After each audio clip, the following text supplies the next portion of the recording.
இந்த கடையிலே போய் எதுவும் வாங்கி சாப்பிடக்கூடாது. சாப்பிட்ற எல்லாமே வீட்ல செஞ்சதாவே இருக்கணும் அப்படின்னு நினச்சிட்டு நான் ஒரு கண்ட்ரோலில் இருந்தாலும் என் மைண்டு என் பேச்சையே கேட்காம ஏதாவது ஒரு கிரேவிங்ஸ்குள்ளே தானாகவே போயிடுது. எனக்கு இந்த சின்ன வயசுலேருந்து நேந்திரம் சிப்ஸ்னால் அவ்வளோ பிடிக்கும். ரொம்ப டேஸ்டியாக இருக்கும். எனக்கு இருக்கிற சிப்ஸ்லேயே ரொம்ப ரொம்ப பிடிச்சது வந்து நேந்திரம் சிப்ஸ் ரொம்ப பிடிக்கும்.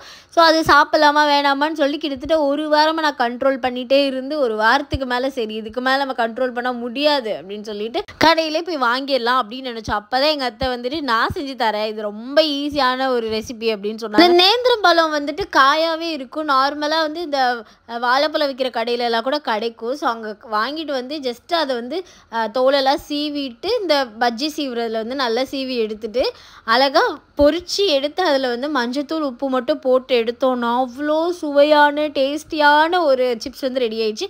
முக்கியமாக இந்த சிப்ஸ் வந்துட்டு தேங்காய் எண்ணெயில் செஞ்சால் இன்னும் சூப்பராக இருக்கும். நாங்கள் தேங்காய் எண்ணெய் தான் செஞ்சோம். செம்மையாக இருந்தது. நீங்களும் ஒரு தடவை ட்ரை பண்ணி பாருங்கள்.